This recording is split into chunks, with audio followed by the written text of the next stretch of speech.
Om Namo Bhagavate Sri Ramana Namaskaram. Today I'm going to be talking about verse 4 of Uڵḷadu Nāṛpadu. It is from this verse that Bhagavan gets down to really the heart of the subject he's talking about. That is though Uڵḷadu Nāṛpadu, the title Uڵḷadu Nāṛpadu means 40 on what is, or what exists. Uڵḷadu means what exists. Actually, the main topic that Bhagavan is dealing with in many of the verses, probably the majority of the verses, is ego. The reason being that what is our real nature. It always exists. The obstacle to knowing ourselves as we actually are is only our rising as ego. So it is about the rising of ego, but and how to put an end to the rising of ego is the main topic in Uڵḷadu Nāṛpadu. Bhagavan begins from this verse onwards talking about the world, but he makes very clear what is the connection between the world and ourself. The reason he talks about the world and explains why the world is unreal is that perception of the world is the very nature of ego. When we rise as ego, the two defining characteristics of ego is that as ego, we are always aware of ourselves as I am this body, and we are consequently aware of things other than ourselves. All the things other than ourselves are what are collectively called world. World can be taken to mean the physical world, but we seem to perceive through the five senses. It can also be taken to include the internal world, the world of our thoughts, feelings, perceptions, memories, and so on. Actually, it's all just one world. Even the external world is a part of our internal world, because the external world appears only in the view of ego. So just like the world we perceive in a dream, it exists or seems to exist only in our mind. So, as I say, this is the first verse where Bhagavan really begins to talk about the nature of ego. In the previous two verses, well, in the very first verse, he begins with, because we see the world. Why do we see the world? Who is it who sees the world? The one who sees the world is ego. So when he says, because we see the world, that we, he begins with in Tamil, it begins with the word we. Nām ulahu kāṇḍalal. Nām means we. That we is referring to ego, because it's only ego who sees the world. So indirectly, in verse 1, Bhagavan is beginning to refer to ego. In verse 2, he says that that all arguments about whether there's one reality or three realities, or whether the one reality is always one reality, or whether the three is it's sometimes three and sometimes one, whatever. There's so many different philosophical arguments about the nature of the world, soul, and God, and the relationship between them. Bhagavan says all these discussions, all these debates, all these disputes about the nature of the world are possible only so long as ego exists. And he says that being in our natural state in which ego is destroyed is best. And then in the third verse, he also refers indirectly to ego by saying the state in which I has died by our investigating ourselves is agreeable to all. So Bhagavan is constantly turning our attention away from things other than ourselves, back towards ourselves. So what he says in this fourth verse is, he shows what is the connection between the appearance of the world and our rising as ego and taking a form to be ourselves. What he says in this verse is, uruvam āyiṉ, ulahu That means if oneself is a form, the world and God will be likewise. That is, if we mistake ourselves to be the form of this body, we will see only forms. So there will seem to be a world consisting of so many forms, and even whatever our conception of God may be, even if we have an idea that God is formless, we cannot know God as formless so long as we know ourselves as a form. Even the very idea that God is formless is a mental form. That every idea is a mental form. So we cannot know God as formless so long as we know we take ourselves to be a form. So when we are aware of ourselves as a form, we will be aware of so many other forms that constitute the world and God. And then in the next sentence he says, uruvam ṉaṇḍṟēl. If oneself is not a form, uvaṭṛiṉ, uruvattai, kaṇṇuṛudal, yāvaṉ, evaṉ. That means who can see their forms and how? That is, what sees the world of forms and what sees God in form is only ego, which is that false awareness that takes itself to be the form of a body. Regarding what is the form Bhagavan refers to in the first sentence, when he says, if oneself is a form, it should be clear if we understand his teachings, but he confirms it in the Kalivemba version, that is the extended version of Uḷḷadu Nāṛpadu, where he added some extra words between each verse. The words between the previous verse and this verse, he added the words une tunnum, which means une means of flesh, and tunnum means composed of. So if oneself is a form which is composed of flesh, in other words, he's indicating that the form he's referring to is the form of a body. But as he clarifies in the next verse, what he means by the term body is not just the physical form, not just the form of flesh. Whenever we experience ourselves as a body, we don't experience ourselves as just the body. The body always seems to be alive. So there's the physical form of the body plus life. And also the body seems to be awake. When the body is sleeping, we are not aware of it. So the body always seems to be awake. And when it's awake, mind, intellect, and will are also seem to be functioning within it. So these five are called the five sheaves. And this is what Bhagavan means by the term body. So in the next verse, he says, Udal Pancha Kosa Uru. The body is a form composed of five sheaves. So when he talks about body, he's not referring just to the physical body, but everything that goes along with the physical body. Whenever we experience ourselves as a physical body, we also experience ourselves as the life animating the body, the mind, intellect, and will that seem to be functioning within that body. So when we mistake ourselves to be this form, which is not just a physical form, that is the physical form of the body is there, but there's also different levels of subtlety. The prana, the life, is relatively more subtle than the body, and more subtle than the life. The life here means all the physiological processes, but animating the body. Subtler than the life is the mind.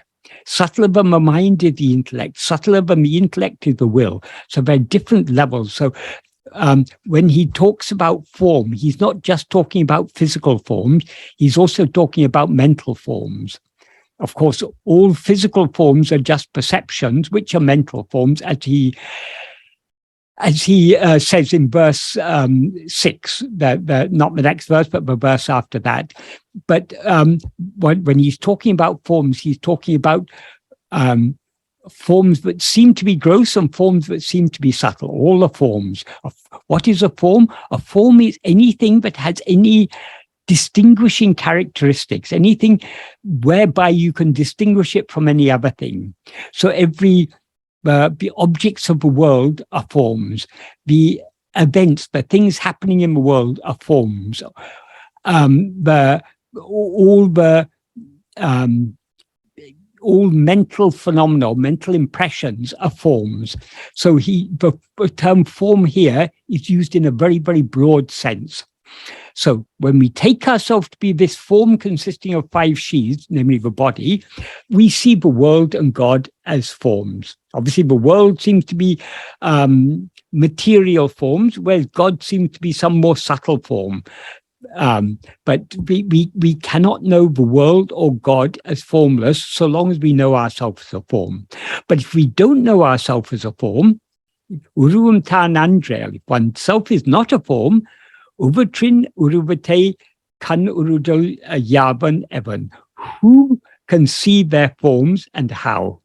That is, how is it possible to see the forms of the world or a form of God if we don't take ourselves to be a form? Then in the next sentence, the next sentence is kaṇṇalāṭ kāṭciyuṇḍō. This sentence has a very deep meaning, but Bhagavan has used very simple words. So it can be easy, if one takes the surface meaning of it, it doesn't actually have a very deep meaning. We can take, kan means eye. Eye means in the sense of ēyayi, the organ of sight. But here it's used as a metaphor for awareness. Alal means except or besides. It can also mean without. Kāṭciyuṇḍō means what is seen. And uṇḍō means is there, or is it. So the very superficial meaning of this world is besides the eye, or without the eye, is there any, does what exist, does what is seen exist? Is there anything that is seen? That's the very superficial meaning. But actually, Bhagavan intends this to be understood in a much deeper sense. What he means by alal is not just accept, but except as, or otherwise than. That is, in the first sentence, he says, if oneself is a form, the world and God will be likewise. The word he used for likewise is aṭṛu. So here he's using this alal as a corresponding word. So can what is seen be otherwise than the eye? What he means by otherwise is of another nature. Can it be of a different nature? So if the eye that is seeing itself as a form, it will see only forms. But if the eye sees itself as formless, it will not see any form. That is, the nature of whatever is seen is it's the same nature as the eye that sees it, as the awareness that it sees it. That is the meaning of this. So this is actually a very deep philosophical principle Bhagavan is indicating here. He doesn't express it explicitly. He asks it in the form of a rhetorical question. But when he asks, can what is seen be otherwise than the eye? The obvious answer is no, it cannot be. That is the implied meaning. It's a rhetorical question. It implies, but what is seen cannot be otherwise than the eye, cannot be of a different nature to the eye. So if the eye, namely that means the awareness, is an awareness that takes itself to be a form. In other words, if it is ego is a form of awareness, but an awareness that always mistakes itself to be a form, then it will see only forms. So when we rise as ego, we are aware of ourselves as I am this body. Consequently, we are aware of the world and God as forms. That is the implication here. But if we didn't rise as ego, if we didn't take ourselves to be a body, then who is to see their forms and how? In other words, there's no. If the eye, the awareness that sees, is formless, it can see only formlessness. So pure awareness has no form. So it doesn't see any forms. So the world seems to exist only in the view of ego. And then he goes on in the next sentence to say, kaṇḍadutā antam-ilā. Kan, as I say, means I, in the sense of organ of sight, EYE. What that means is the I is oneself. Kaṇṇadutā, antam-ilā kan, the infinite I. Antam means end or limit. Antam-ilā means endless or limitless. So in this context, it implies infinite, that which has no limits. All forms have limits. Every form has certain defining characteristics that distinguish it from each other form. So all forms are finite, but that which is infinite is formless. So when he says that when he says the I is oneself, the infinite I, what he implies here is the real I is oneself. The real awareness is only ourself. The infinite awareness is the implication here. Ourself here, Tan, is referring to ourself as we actually are, our real nature. So our real nature is the real I, and it is the infinite I. It's the real awareness and it's the infinite awareness, therefore the formless awareness. So the implication here is that what we actually are is infinite and therefore formless awareness. So in the view of ourselves as we actually are, there can be no forms, because what is seen cannot be otherwise than the seer. Since we, so the I he's referring to here is pure awareness. In the view of pure awareness, there is nothing other than itself. That is, the awareness that knows anything other than itself is ego. That is the impure awareness, the adjunct mixed awareness. Whereas pure awareness, awareness devoid of adjuncts, is not aware of anything other than itself. Because it is not a form, it doesn't see any form. So it cannot, when we see anything other than ourselves, whatever we see as other than ourselves is a form. But in the state of infinitude, beyond, in the state of limitlessness, there are no forms. So pure awareness never sees any forms. So what Bhagavan says in this verse, on the surface, it's very simple, but actually it is a very, very, very profound principle Bhagavan is teaching us in this verse. And if we understand this, what he implies by this verse, many other aspects of Bhagavan's teachings will become clear. For example, he says, but we cannot know ourselves so long as we are seeing the world. That is, in the third paragraph of ṇāṇā, he says, sorry,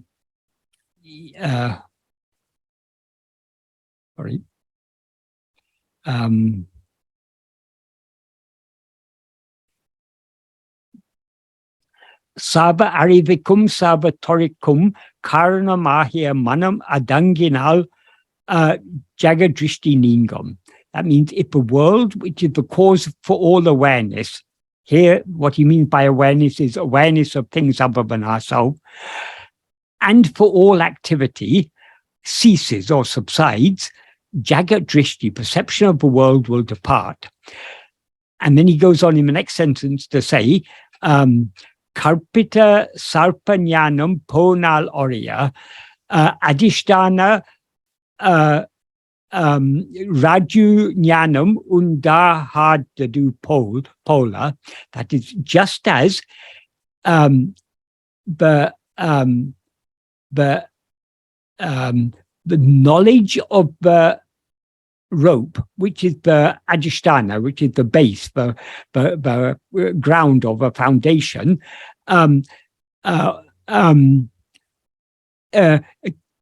that knowledge cannot arise until the imaginary knowledge or the fabricated knowledge of the knowledge of the fabricated snake, the imaginary snake, unless that goes. That is, so long as we see the rope as a snake, we cannot see it as a rope. When we see it as a rope, we no longer can see it as a snake. We can't see it as a snake and as a rope at the same time. The rope is not changed, whether we see it as a rope or see it as a snake. But our perception of it is changed. If we see it as a snake, we are not seeing it as a rope. If we see it as a rope, we are not seeing it as a snake. So just like that, just like the knowledge of the rope cannot arise, we cannot know the rope as it is until we cease knowing it as a snake. So long as we know it as a snake, we are not knowing it as it is. Likewise, Karpitamana Jagadrishti Ningaloriya Adhisthana Surupa Darshanam Uṇḍāhādadu. That means unless perception of the world, which is karpita, that means which is a fabrication or an imagination, a mental creation, unless that perception of the world departs, darshana, that means seeing or sight, or it implies awareness of swarupa, one's own real nature, which is the adhisthana, will not arise. So what Bhagavan applies here is, but we cannot know ourselves as we actually are so long as we know the world. And when we know ourselves as we actually are, we cannot know the world. The reason for that is what is clarified by him in this fourth verse of Uḷḷadu Nāṛpadu. That is, perception of the world means perception of, we see the world as a collection of forms. Those forms appear only so long as we take ourselves to be a form. In other words, so long as we take ourselves to be a body. So whenever we rise as ego, we always take ourselves to be the form of a body. We always see forms.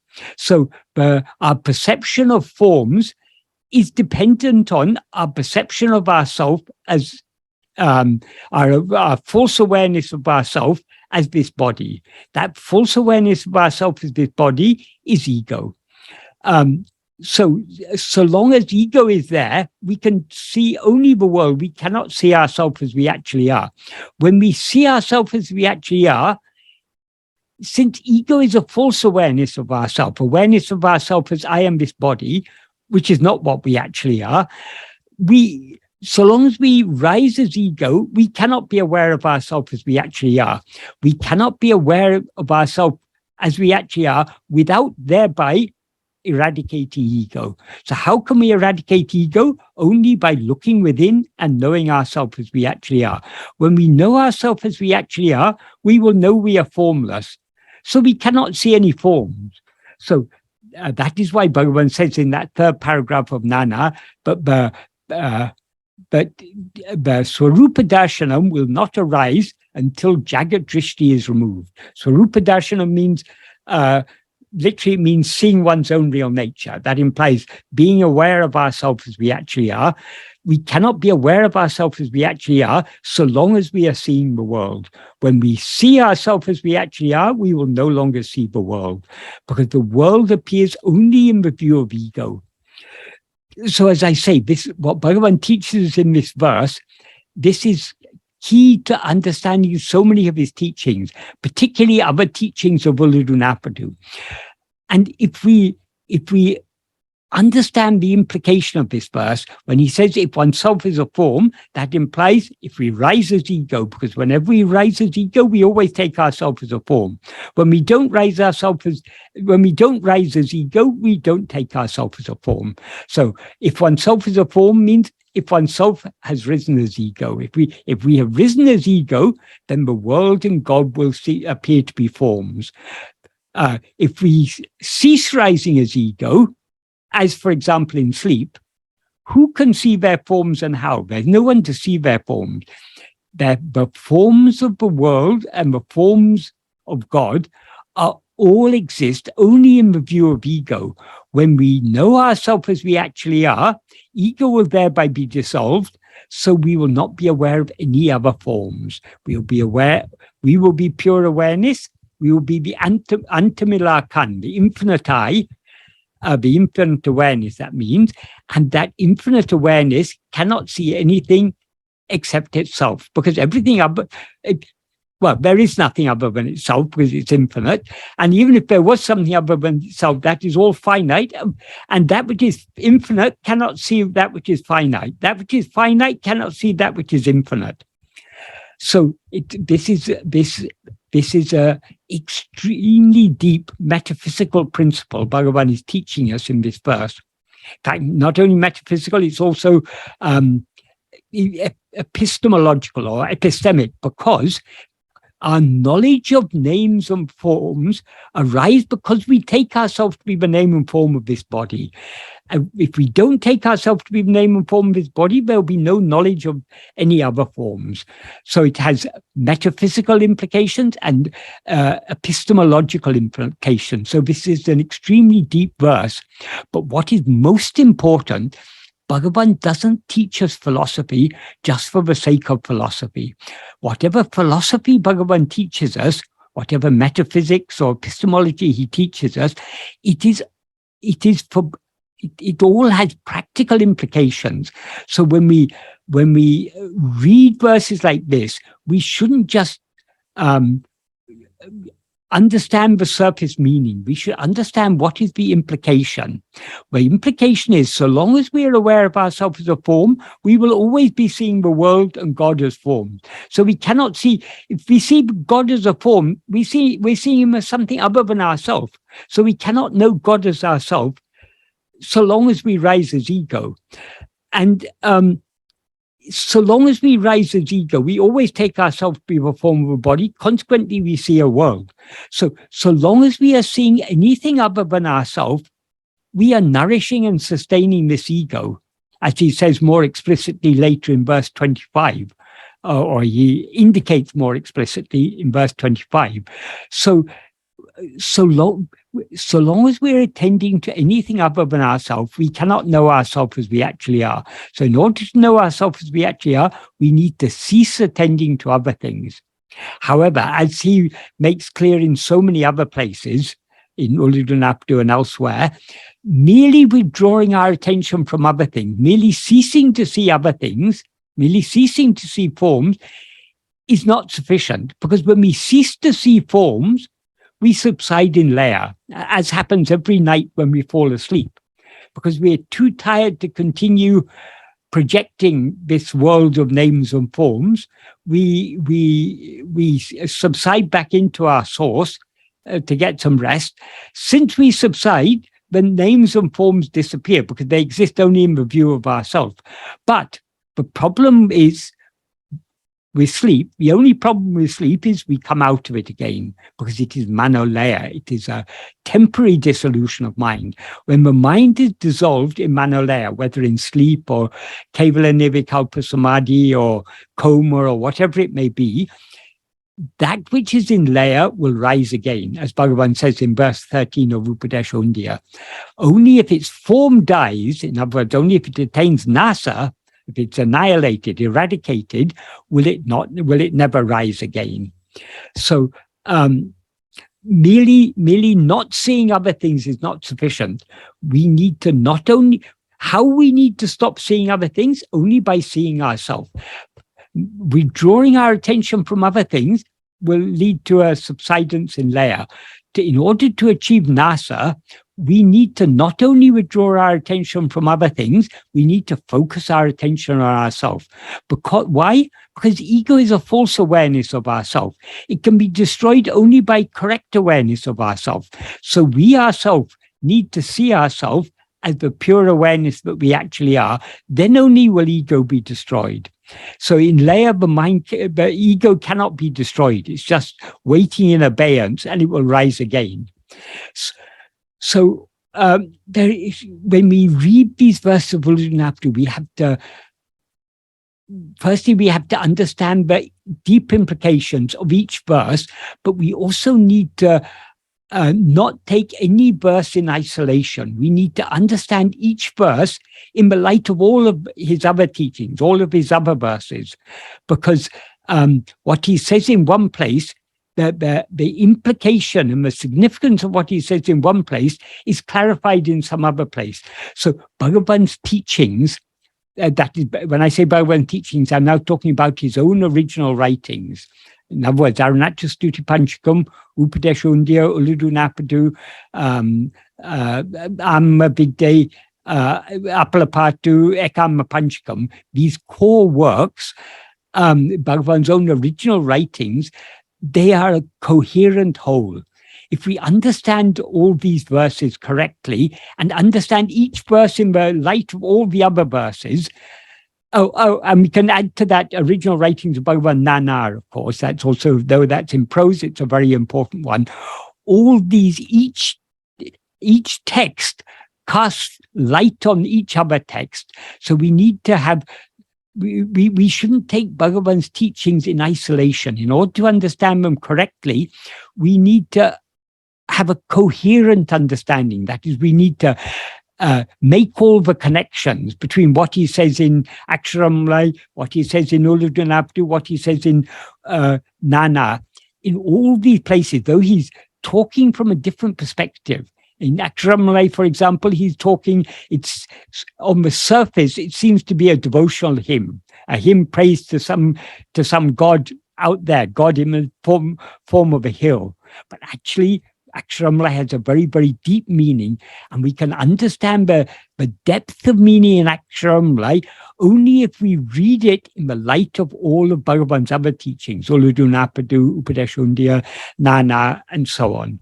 So we need to, as I say, we need to have a coherent understanding, comprehensive. We need to understand all his original writings, and we need to have a coherent understanding. We need to make the connection between what he says in Aksharamlai, what he says in Uḷḷadu Nāṛpadu, what he says in Nana, what he says in Upadeshundya.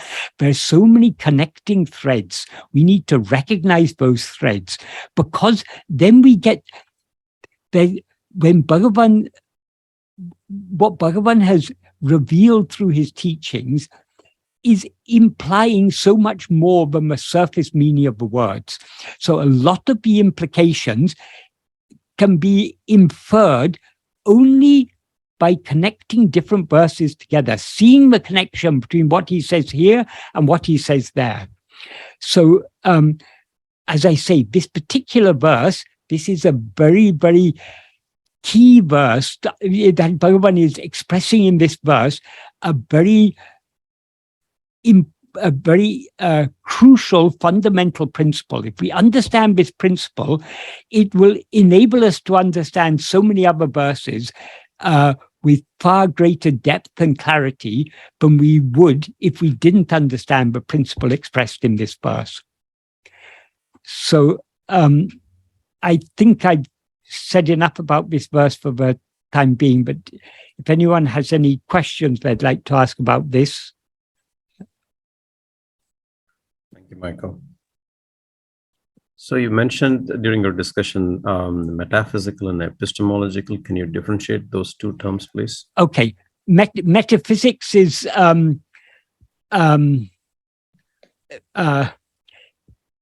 it is metaphysics. Well, ontology. Ontology means the philosophy of what exists, whereas epistemology is the philosophy of how we know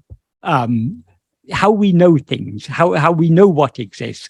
So metaphysics is primarily ontology. What is that? Is Uḷḷadu Nāṛpadu. Uḷḷadu means what exists. So what is it that exists? So many things seem to exist. This world seems to exist. Our mind seems to exist. Ego seems to exist. And we can infer that there's also some God who has created this. I mean, we can have so many ideas about things, but metaphysics is distinguished from physics. Physics is concerned with the physical objects of the universe, whereas metaphysics is concerned with the underlying reality. Yes, that's the best way of describing metaphysics. What metaphysics ultimately is about is distinguishing appearance from reality. So many things seem to exist. In other words, they appear to exist, but do they actually exist? That is what metaphysics is all about.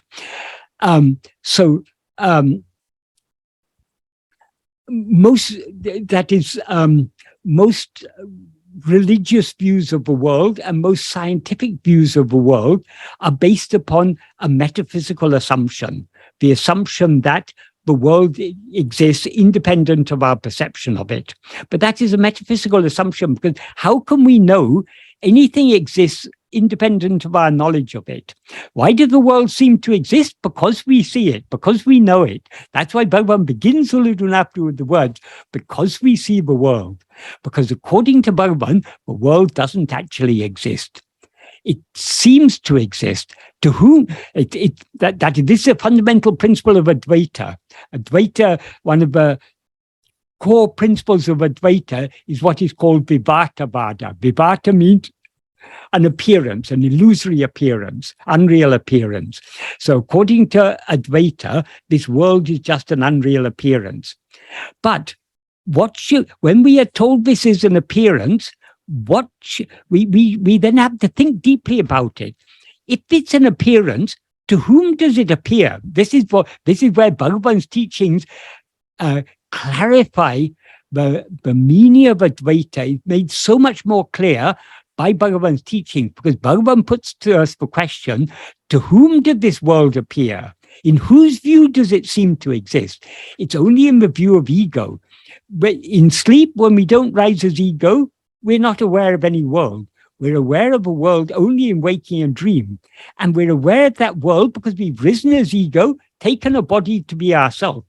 So the distinguishing the appearance from the reality and recognizing what actually exists, in other words, distinguishing what actually exists from what merely seems to exist, this is what metaphysics is all about. But of course, there are many different, with philosophy, there are always any aspect of philosophy, there will always be many different views.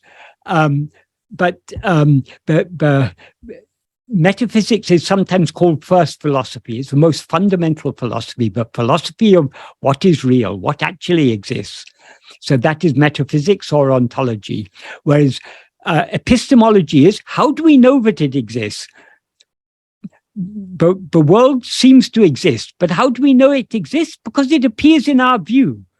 So when we go deep into metaphysics or epistemology, we cannot really separate them, because metaphysics is about sat, epistemology is about chit. Metaphysics is about existence, epistemology is about awareness, as revealed in Vedanta, in Advaita, and as emphasized by Bhagavan, existence and awareness are one and the same thing. The world seems to exist because we're aware of it, because we see it. Does it actually exist? Well, it doesn't appear when we are not aware of it. So why should we suppose that it has any existence independent of our knowledge of it?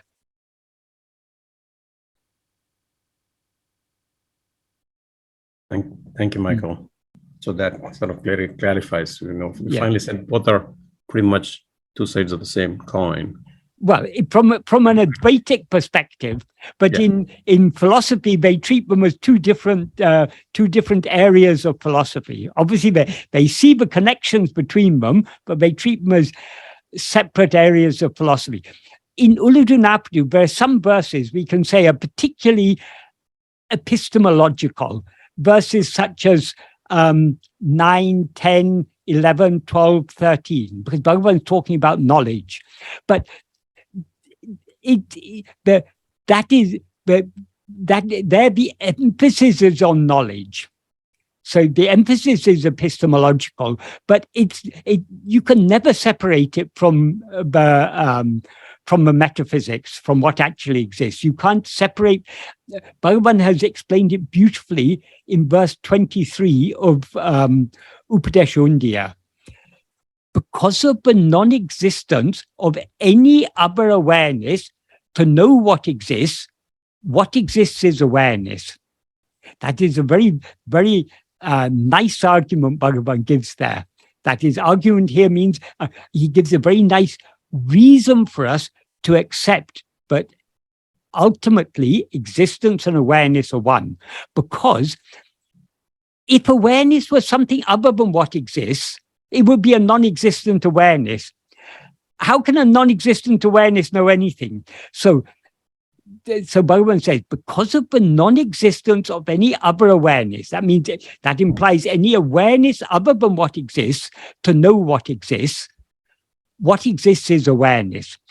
We can also take the argument, Bhagavan hasn't said this explicitly, but just like awareness cannot be other than what exists cannot be other than awareness, because if what exists was something other than awareness, it would not be aware of its own existence. So what would be aware of its existence would be some awareness other than itself. So its seeming existence would depend upon the existence of whatever is aware of it. So it wouldn't be a real existence. So what actually exists must be awareness, because we are aware.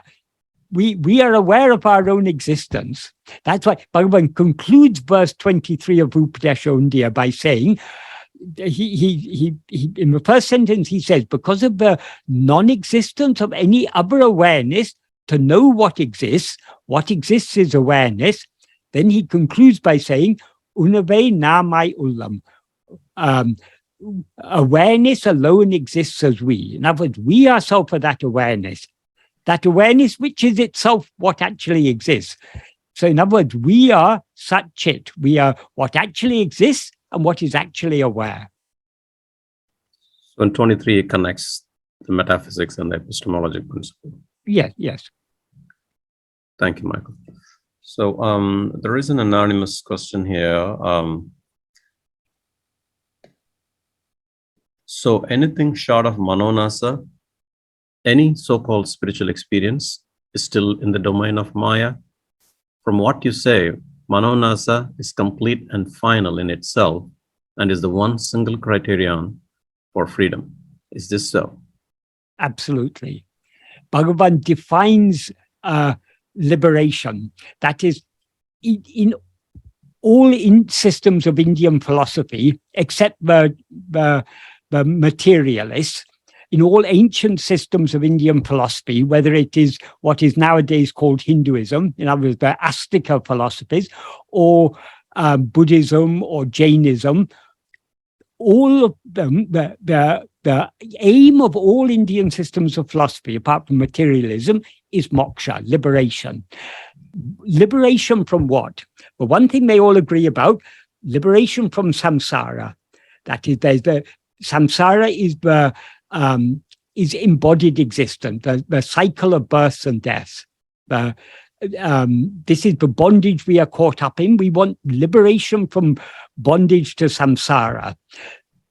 So all agree, but the ultimate aim is to get liberation from samsara, whether you're a Buddhist or a Jain or whether you're following the ṇāyi philosophy or the Vaiseshika philosophy or Sankhya or yoga or Purvamimamsa or Uttramimamsa, that's Vedanta. All these different philosophies and all the sub-philosophies within them all aim for moksha. But what is moksha? There are widely different ideas. For example, some Vedantins, I mean, leave aside all the others. Let's just talk about Vedantins. Even among Vedantins, there are so many different views. According to the Dvaitins, we are separate from God. We are always separate from God. So the liberation from samsara is going to God's world, going to Vaikuntha or Goloka, or wherever, or if you're a Shaivite, going to Kailasha, the abode of Shiva. Going to such a divine world, that is liberation. So in such a state of liberation, in their idea of liberation, you retain your individuality. So you still have a form. You're still something separate from God. There are other schools of philosophy that think that for liberation, once you're liberated, you can have a form if you want, and you can be formless if you want. So it's liberation with or without form. Because you're free to take a form, or you're free to be formless. And the other option is that liberation is formless. There's no individuality. You have no separate existence. So Bhagavan, in the final verse of Uڵḷadu Nāṛpadu, he says, if it is said that the liberation that can be attained is of three kinds: with form, without form, or without form, I will say destruction of the ego form that distinguishes liberation with form, without form, or without form, is alone liberation. So for Bhagavan, liberation is only eradication of ego. Why? Because ego itself is avidya. Ego itself is ajnana. It is the mula vidya, the root ignorance. There's no ignorance other than ego. Ego is a false awareness of ourselves. So we cannot be free of ego until ego is, ego, Bhagavan says in verse 24 of Uڵḷadu Nāṛpadu, but ego itself is samsara. That is, there's no samsara without ego. Who is it who is experiencing samsara? It is only ego. So ultimately, samsara boils down to ego.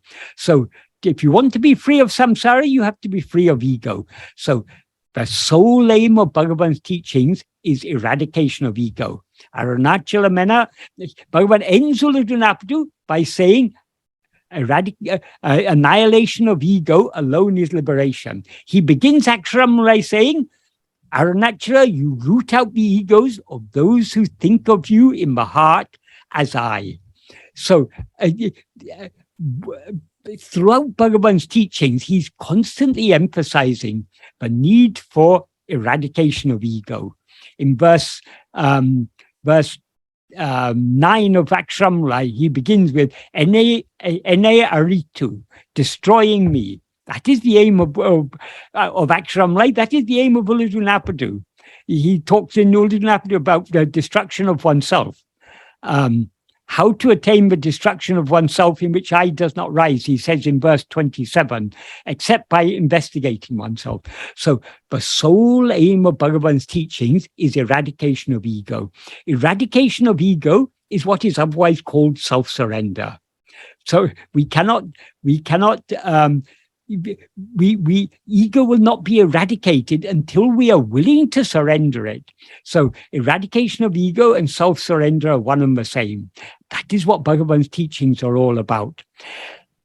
Any experience, whether you have experiences of, you may have all sorts of divine experiences, you may see visions of God, you may have ecstatic states, or all sorts of things you can experience, but to whom are all those experiences?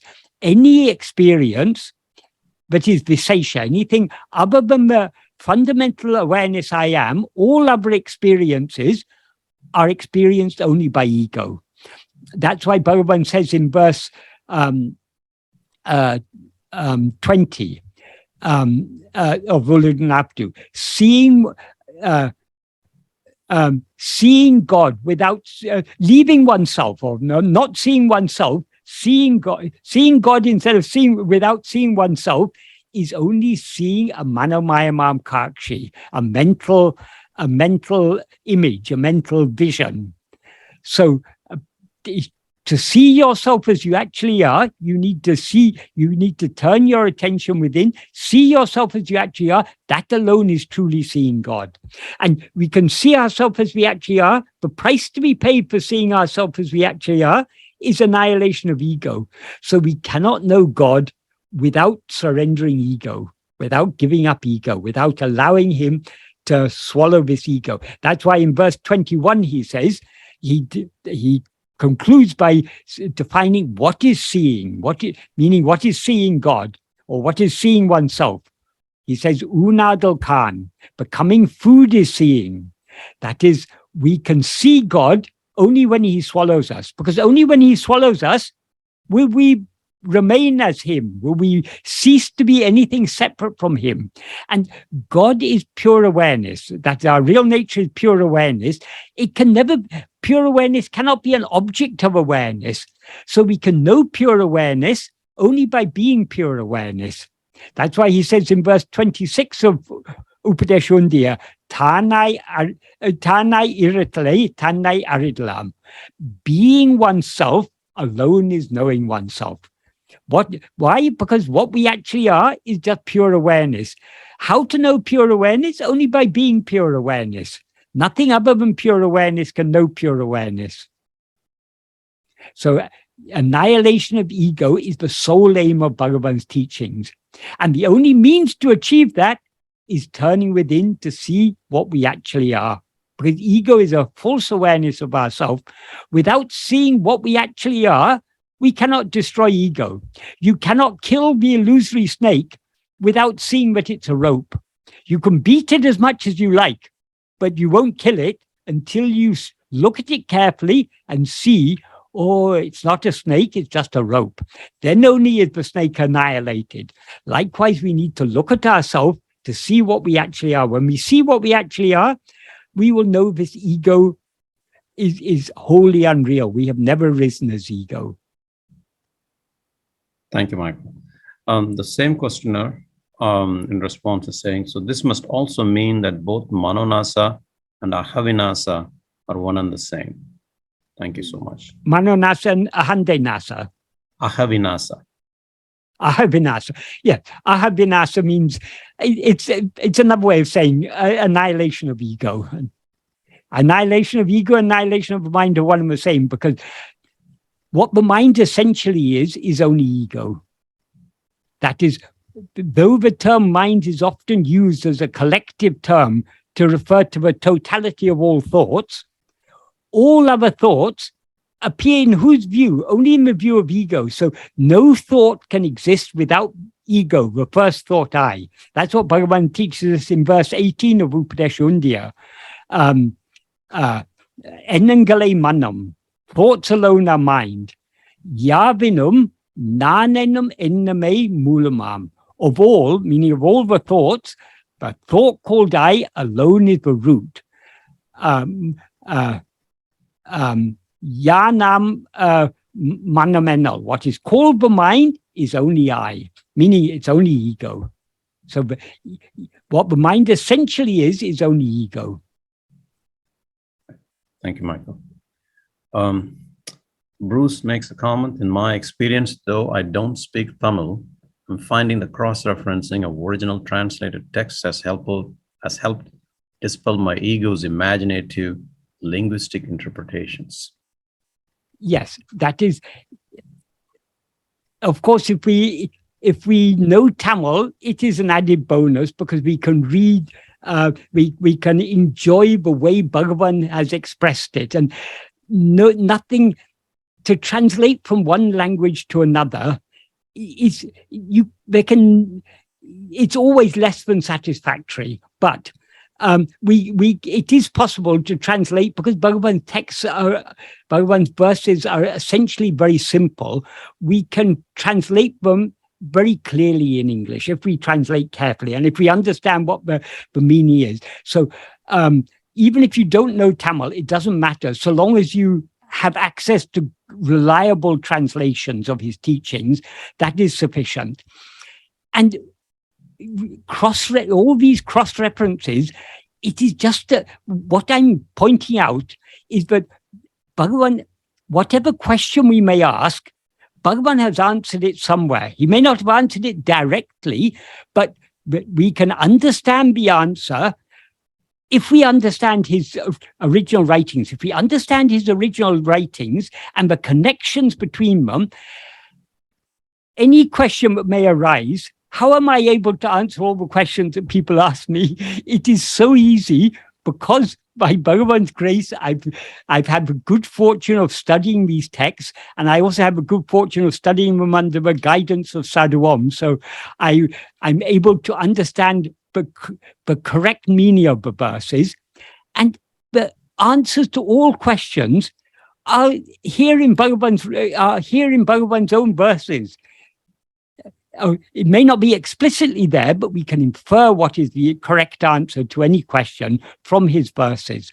So all these cross-references are very, very important, because only if we see the connection between what Bhagavan says here, what he says there, can we get a coherent understanding of his teachings. Otherwise, if we take teachings out of the context of his teachings as a whole, we are liable to misinterpret them.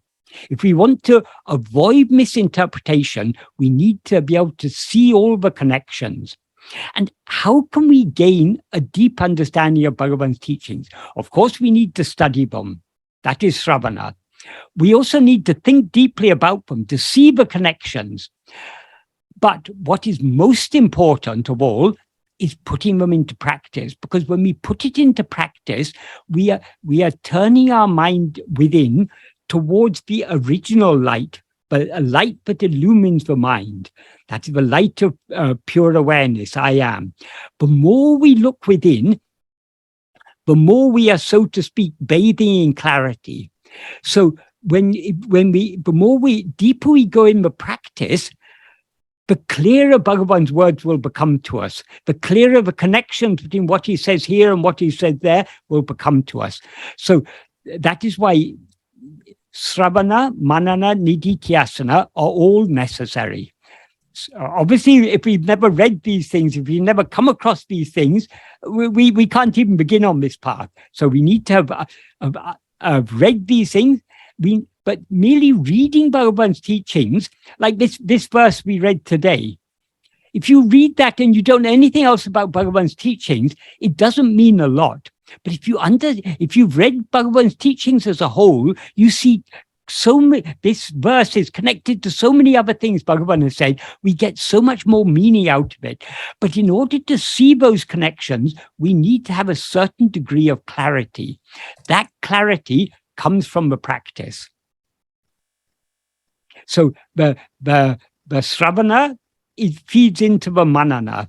The Manana is essential in order to practice it. If we don't understand what Bhagavan has said, then how can we practice self-investigation? If we don't understand why Bhagavan is saying we should investigate ourselves and what he means by saying we should investigate ourselves. Am I this body? If I'm this body, then investigating myself, I can take an anatomy lesson or a physiology lesson. No, that's not investigating myself. Am I this mind? Perhaps if I go and study psychology, then that is self-investigation. No, this mind is not ourself. We need to understand that we are not body or mind or anything that is seen, anything that we are aware of is something other than ourselves. It's all drisya. What we need to investigate is drik, the seer, the sakshi, the witness. So we need to turn our attention back to ourselves, the one to whom all these things appear, the one who is aware of all these things. So we need that understanding in order to put it into practice. So Sravana, Manana, Nididhyasana, all are essential. But more important than Sravana, or more efficacious than, we can get more out of Manana than we can out of mere Sravana. That is, we can't do the Manana without the Sravana as a base, but we will get much more from our Sravana if we do Manana. And we will get much more from a Manana if we put it into practice. When we put it into practice and then we come back to read the verses again, they're more meaningful. We see more connections. We see, this is the connection between what Bhagavan says here and what he says there. So everything becomes clearer and clearer. But the most important of all is putting it into practice, turning our attention within. But in order to turn our attention within, we need to understand his teachings. Many people ask, how do I do self-investigation? The only way to understand how to do self-investigation is to read Bhagavan's works carefully, think about it. Then only we will understand what he's pointing at. What exactly is self-investigation? We can express it in words. We can say it's being self-attentive. But what exactly does it mean to be self-attentive? We can understand that only by having a clear understanding of his teachings, and most important of all, trying to put it into practice. The more we put it into practice, the clearer the way will become. I hope that was a useful answer to that. Yeah, yes. Thank you, Michael. So then Bruce also makes the comment, so I must eat myself. This is a traditional formulation. Yes, or you must be eaten. Because the one,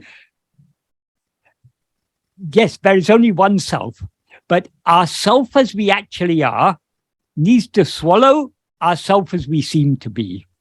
So in that sense, yes, we are eating ourselves, but it's not, ego cannot eat itself. Ego can only surrender itself to be eaten by what we actually are. But ultimately, yes, it is we ourselves are swallowing ourselves. Thank you, Michael. And then there is Rabi quotes from talks with Ramana Maharshi. I don't have the book right now with me, but he is there any reference there? It's in 18th, he says 18th January 1939. Yes. Yeah. What is the question about that? The question is, a quote of Bhagavan says that effort to still a single thought for a trice goes a long way to reach a state of quiescence. Does the practice of getting rid of thoughts contribute to manonasa? I don't think talks is always a very clear recording of what Bhagavan said. Here, what is said here, stillness is the aim of the seeker. Even a single effort to still at least a single thought, even for a thrice, goes a long way to reach the state of quiescence. Bhagavan's path is not about stilling thoughts. It's not about aiming for stillness. If stillness is something that comes and goes, it is something other than ourselves. What I was this morning, I was answering someone else's question, and it was it wasn't about this, but it was a similar thing. But they were asking, do we have to aim for stillness? I said no. What we need to do is to hold on to our being, hold on to I am. If we hold on to I am, the mind will automatically subside, and the resulting state is one of stillness. But if we take stillness as our aim, stillness is something other than ourselves. So we're looking for stillness. We're looking for something. The stillness hasn't come yet. When is that stillness going to come? We're looking for something other than ourselves. Don't worry about stillness. Let the mind be in a state of stillness or agitation. It doesn't matter. What matters is that we hold on to our being. If we hold on to our being, whatever agitation is there in the mind will automatically subside and stillness will remain. Likewise, Bhagavan never said that we should try and still thoughts. Bhagavan said, attend to yourself. In yoga, the aim of yoga is yoga's chitta vritti nirodha. Yoga is curbing or quelling or destroying the mental activity. We can take chitta vritti to mean mental activity. Bhagavan said that is not practical. What is practical is atmanveshana, self-investigation. Because if we turn our attention towards ourselves, the thoughts will automatically be curbed because we're not attending to them. But if we merely try to control the thoughts, if we merely try to stop the thought, we'll end up in laya. So sometimes what is recorded in talks doesn't adequately represent the true view of Bhagavan. So the recorder understood something, he put it in his words.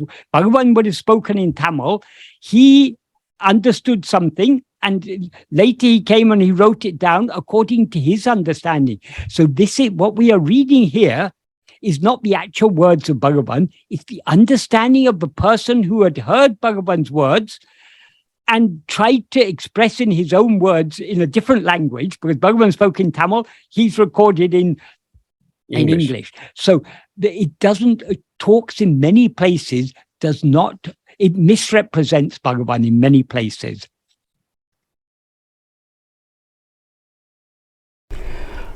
I am interrupting the recording here to add one further comment, which I meant to make during the meeting when discussing this passage in section 609 of talks.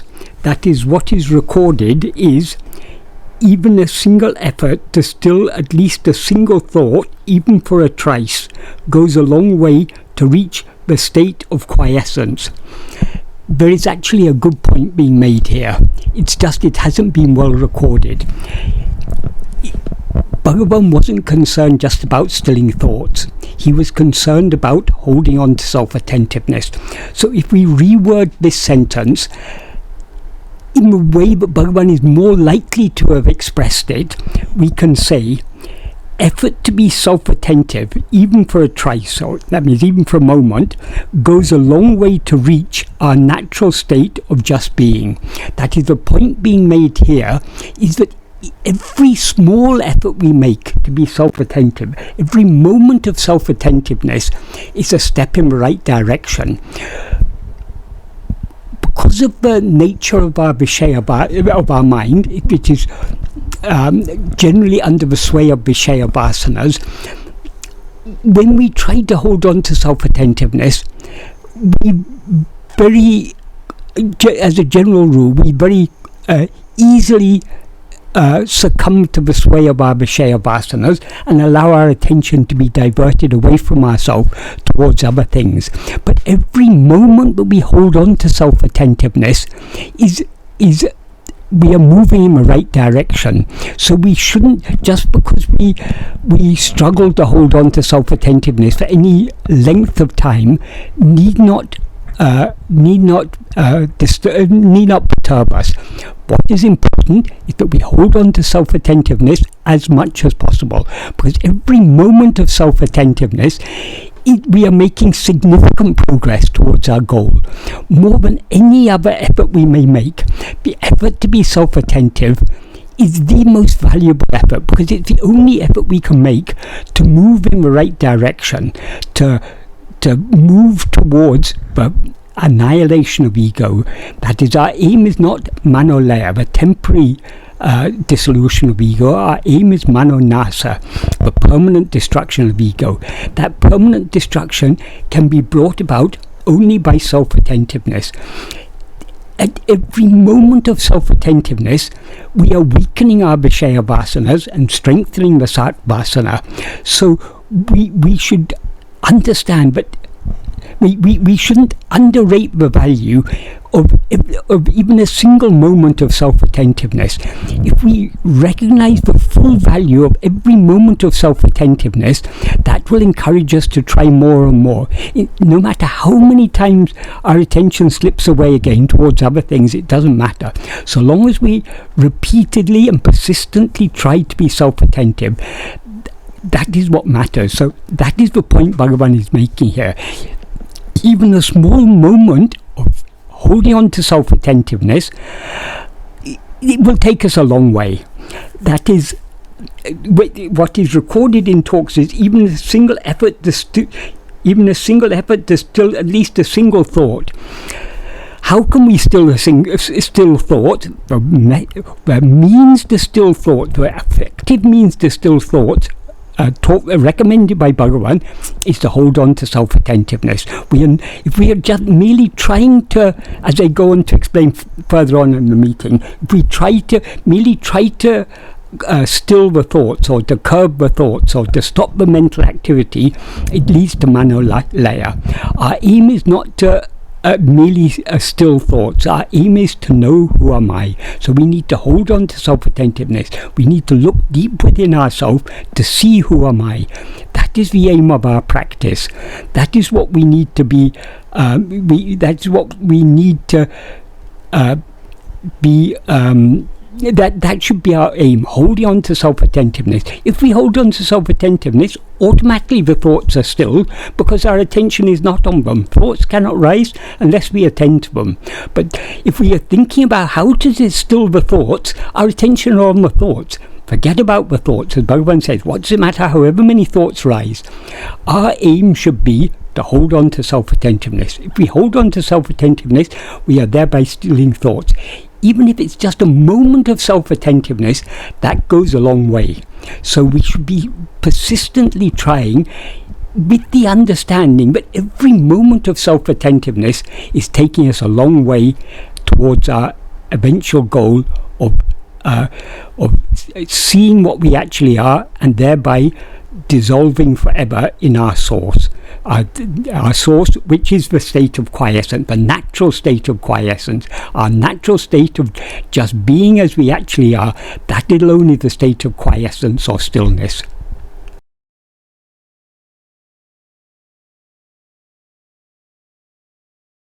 Right. And that's one of the reasons why we don't discuss secondary recorded works.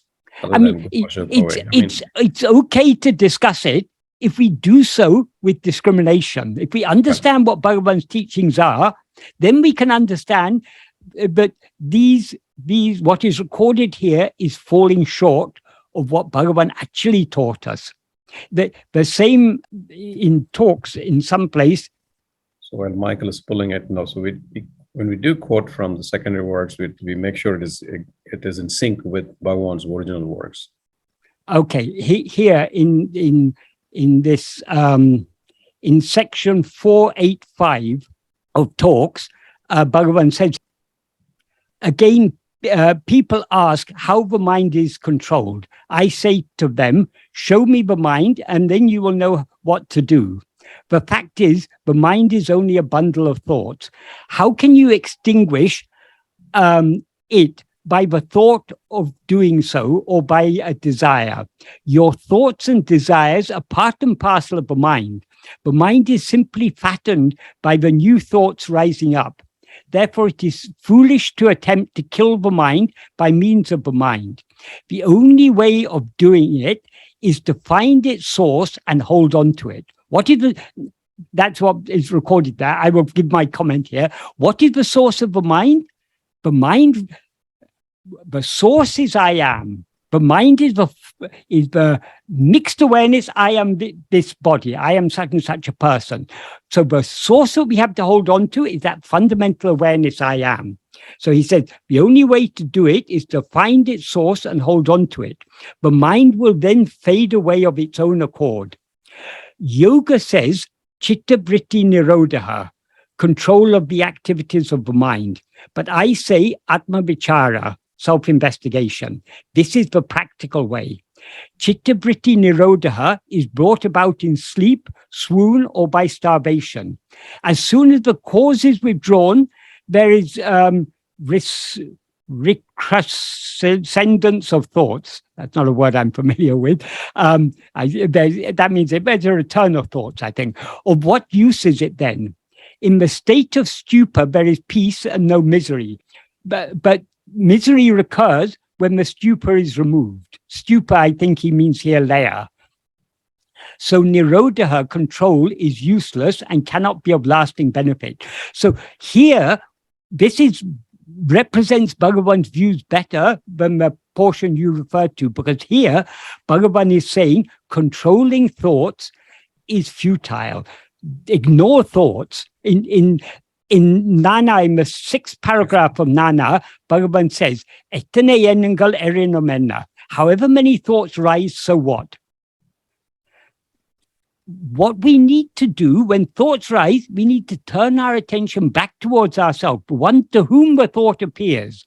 So he said, as and when each thought arises, we need to vigilantly investigate to whom. Investigating to whom means turning our attention back to ourselves, the one to whom the thought has appeared. Then the thought will automatically subside. That's what Bhagavan explains in ṇāyi. That's what he's implying here.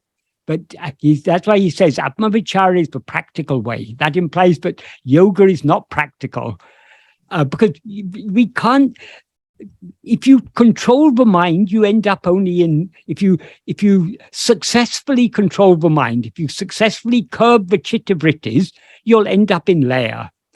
As Bhagavan said, we achieve chitta vritti nirodha every day when we fall asleep. But what use is that? We come back again the next day. So the only practical way is to hold on to the source of the mind. What is the source of the mind? The fundamental awareness I am. That is what we need to hold on to. So don't worry about thoughts. Don't worry about controlling thoughts. Our only concern should be to hold on to I am. Don't even worry about stillness. Let the mind be in a state of turmoil or in a state of stillness. It's no concern of ours. The mind is something other than ourselves. Who am I? We hold on to that I, that fundamental awareness of our own existence. But any agitation that may be there in the mind will automatically subside. So the stillness will come automatically without our even noticing it, because our sole attention is on ourself. Thank you, Michael.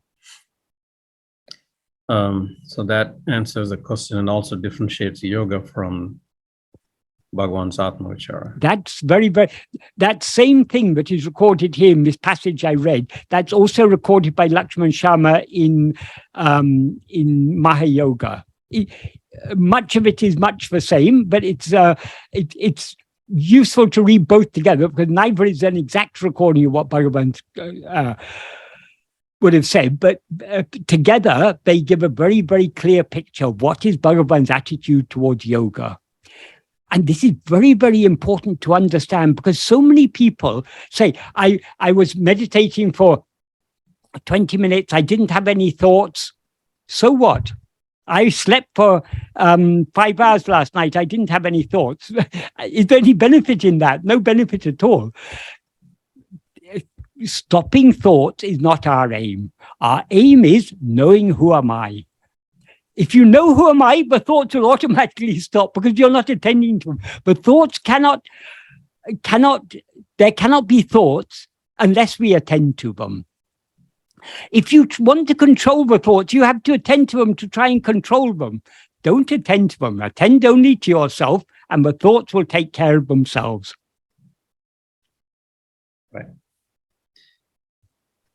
Thank you, Michael. This is such an important thing, because if we don't understand this, we haven't really understood what is the practice that Bhagavan has taught us. If we don't recognize the distinction between this and yoga, which is trying to control the chitta vrittis, we haven't correctly understood Bhagavan. Yeah, this is one of the most important points. I'm glad you asked the question. And but many of the people who recorded what Bhagavan said, they didn't understand this, so they had so many ideas in their mind, they mix it together.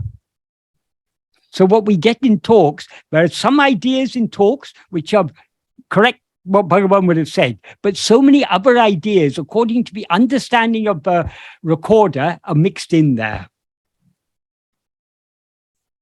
Yeah, thank you, Michael. So I also learned something today, which is, so I asked, on the chat box, I asked Ravi, where did he get this from? Because I was taken aback when he put that thing in there. And he said, that was in the calendar that you gave me. So then I put a note to myself, I have to make sure I don't distribute the calendars without really checking the contents. I just went and picked it up from Ramana. And the calendars will have nice pictures of Bhagavan. Right. Just give a warning. Not everything that is printed as Bhagavan's words is actually Bhagavan's words. Right. So there's this question from Shohan here. There seems to be graduations or levels in self-awareness. Is it to the level or extent of our separation from ego, or to the actual depth of self-awareness? There are different degrees of clarity. That is, as we go deeper and deeper in this path, the clarity of self-awareness increases. That is, we are always clearly aware I am. But so long as we rise as ego, we're clearly aware I am, but we are aware of ourselves not just as I am, we're aware of ourselves as I am Shohan, I am Kumar, I am Michael, I am whoever. So that is why we are we are clearly aware that we are not clearly aware what we are.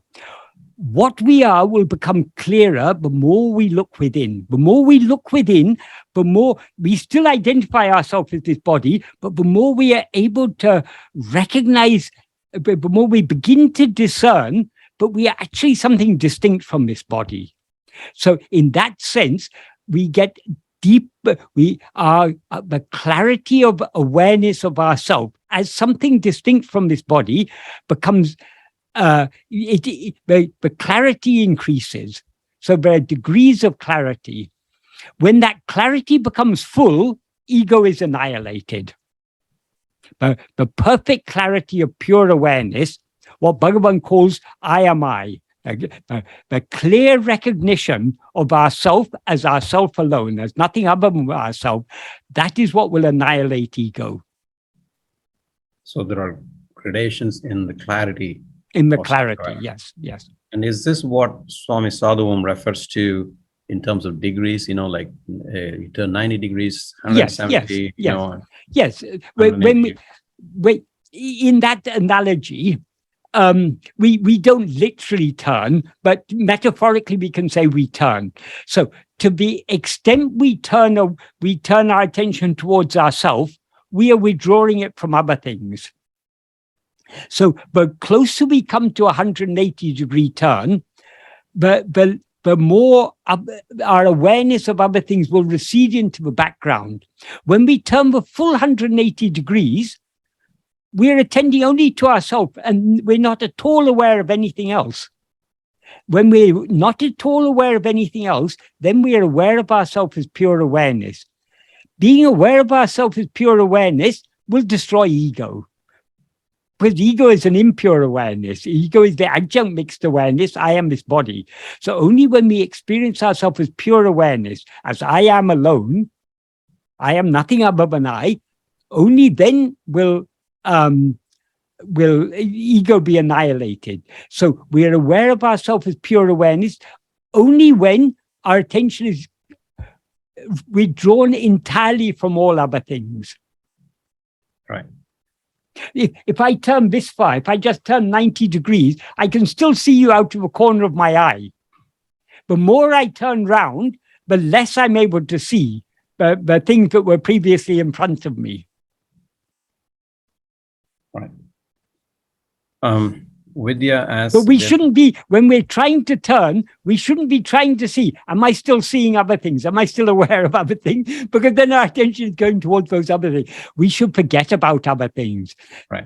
Let there be thoughts or let there not be thoughts. It doesn't matter.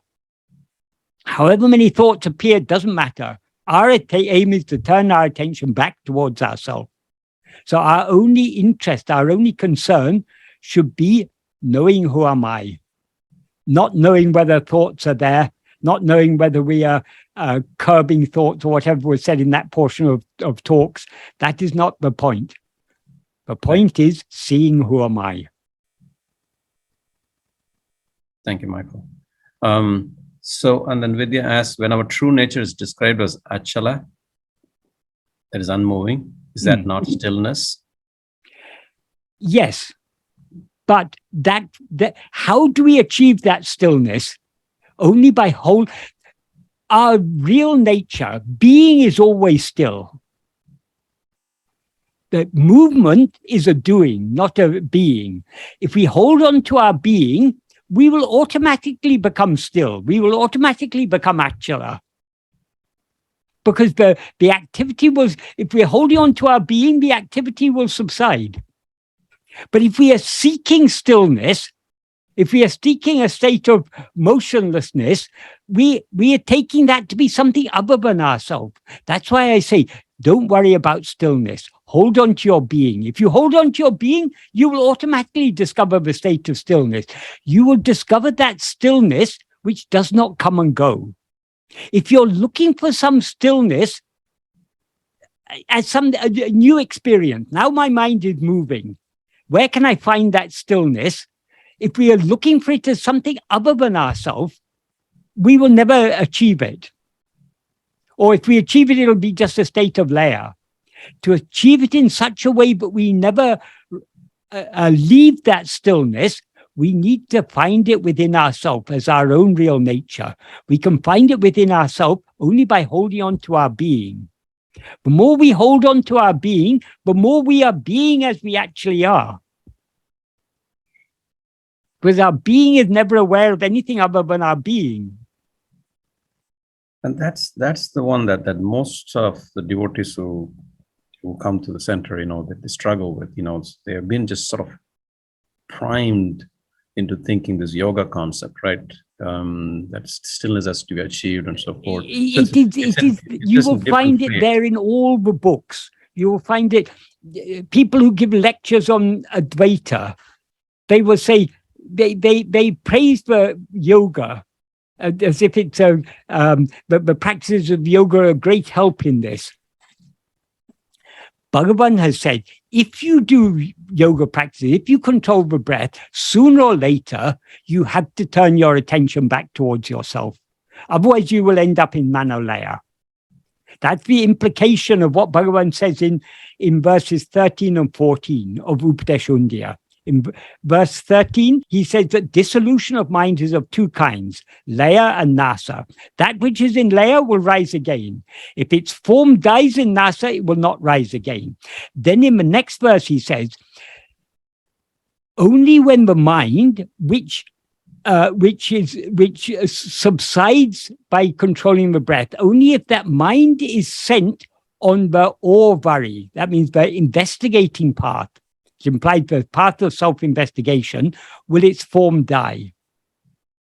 So if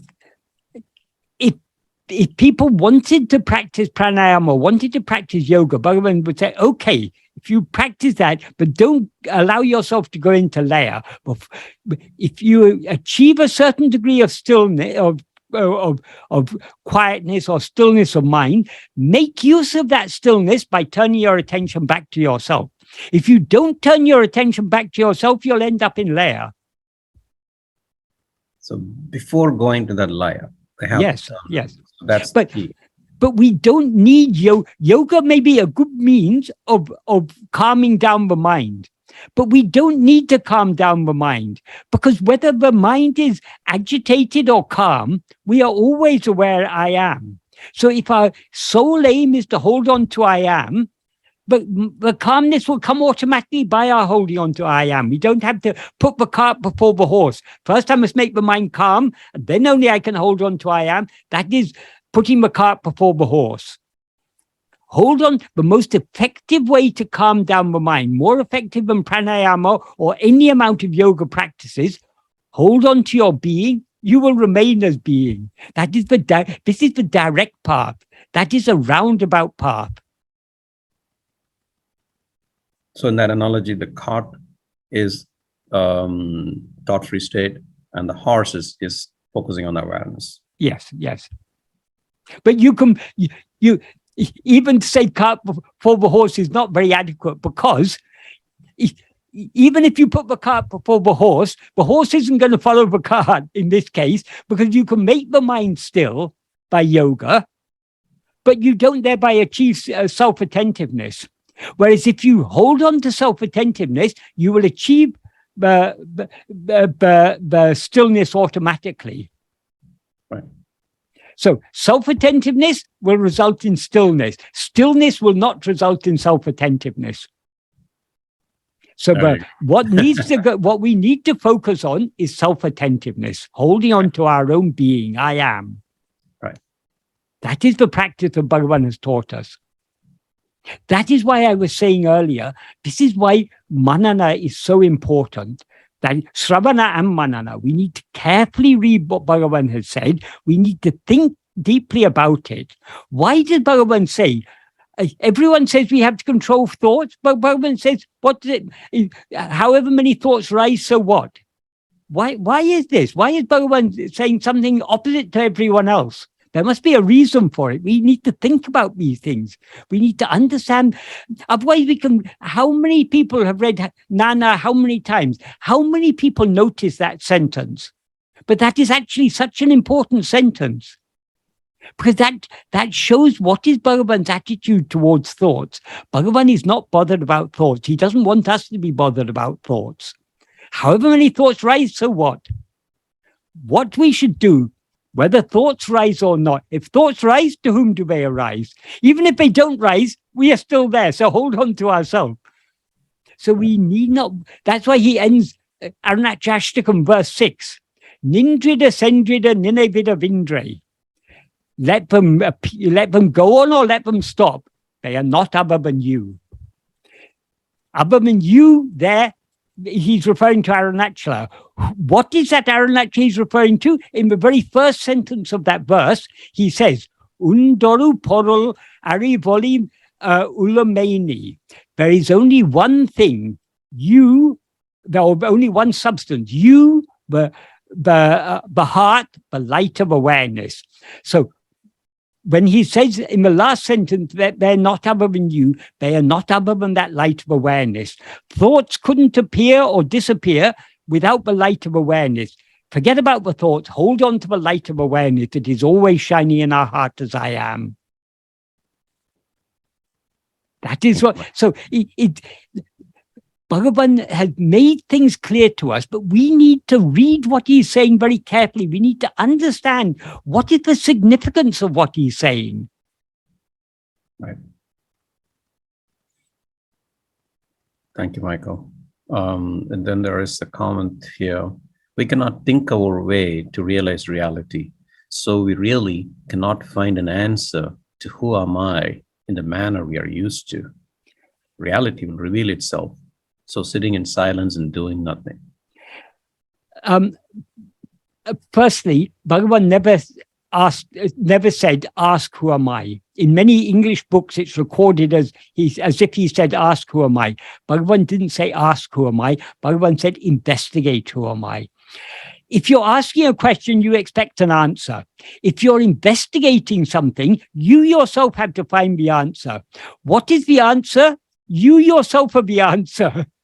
Knowing yourself, being yourself, that is the answer to the question, who am I? So you're not going to get a verbalized answer because it's not a verbalized question we're asking. We are investigating to see who am I, to see what we actually are.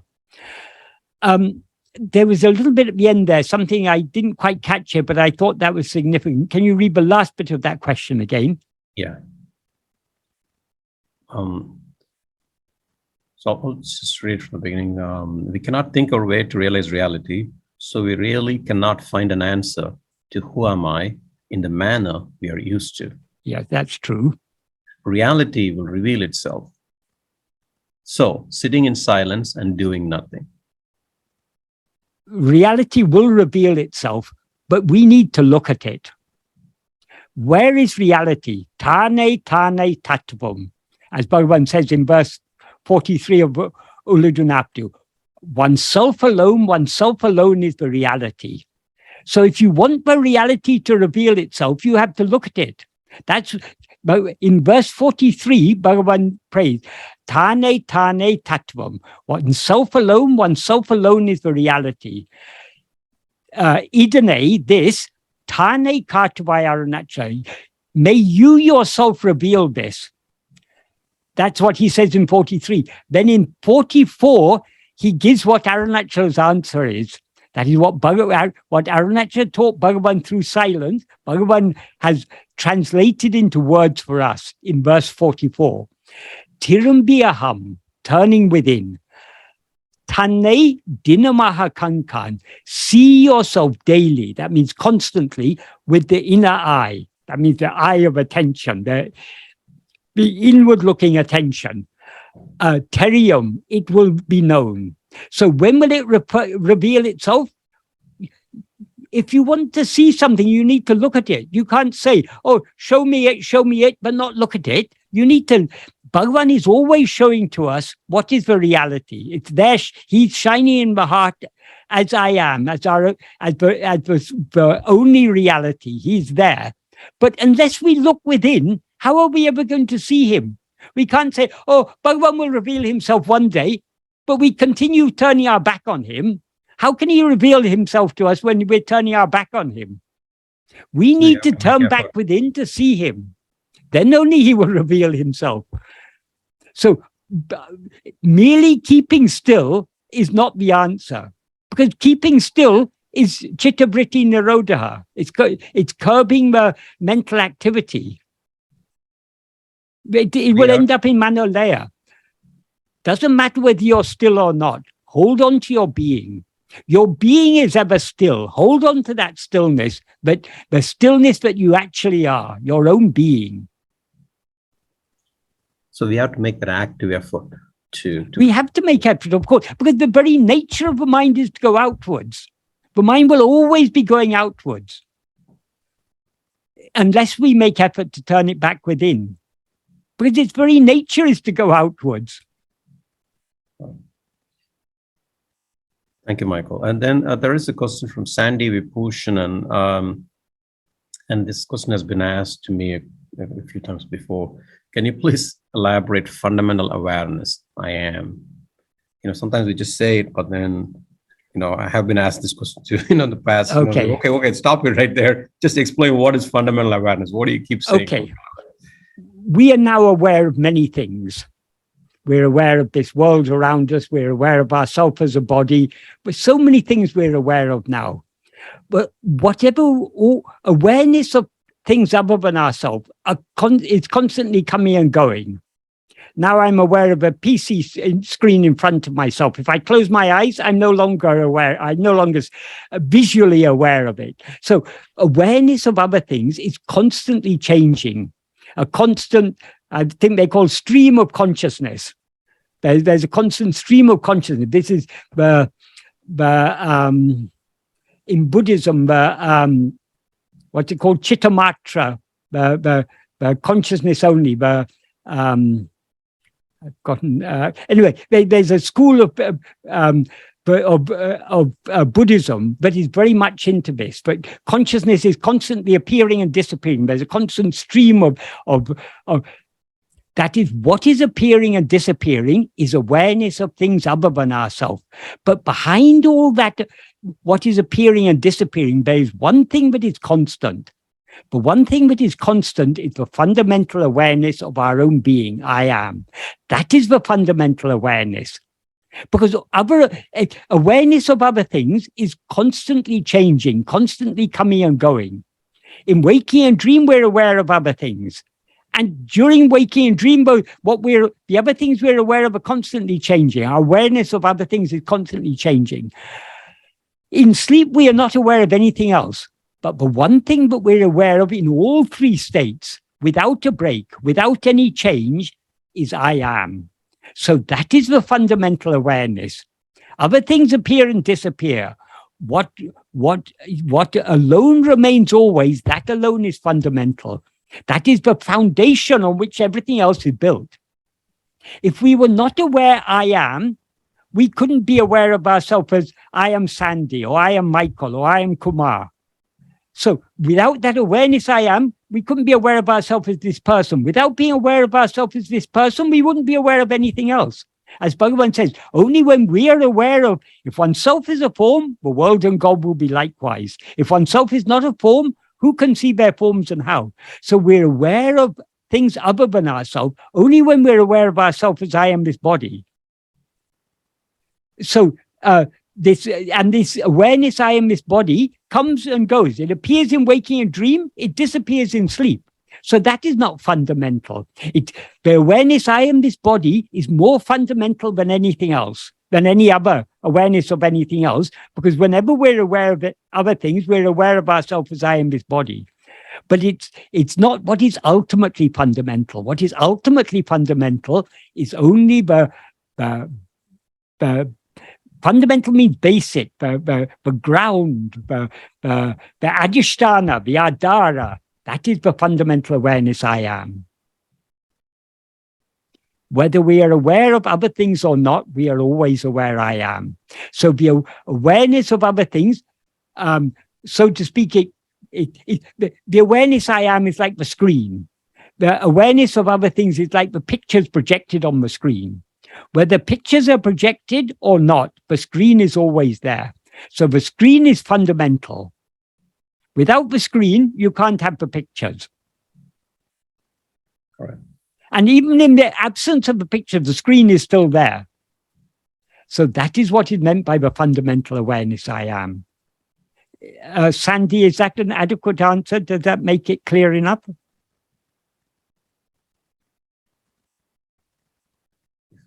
Yeah, it's probably still muted. I think so, Michael. Okay, right. There's a question from Ram. When after so much of practice, I still feel restless and anxious, then I feel disappointed. How do we deal with this disappointment? Whether you are restless and anxious, whether you're disappointed, or whatever state of mind you may be in, could you experience any state of mind if you didn't exist? So don't worry about the states of mind. But the nature of the mind is fickle. It keeps on. We will feel anxious. We'll feel all sorts of things. All these are states of mind. Whatever be the state of mind, the one thing we are always aware of is I am. Hold on to I am. Let the mind be in any state it likes. Let the mind take care of itself. It's no concern of ours. What we are concerned about is our own being. Who am I? So we need to learn to cultivate an udasina bhava, an attitude of indifference. Not only indifference towards the external world, indifference even towards the states of our own mind. We feel anxious, we feel disappointed, only because we're allowing our attention to go outwards, to attend to the mind. Don't attend to the mind, attend to I. That is, when I say don't attend to the mind, Bhagavan sometimes said you need to investigate the mind. We need to understand what he means. When he says investigate the mind, he means investigate the subject, because the mind is both the subject, the knower, and all the things that are known.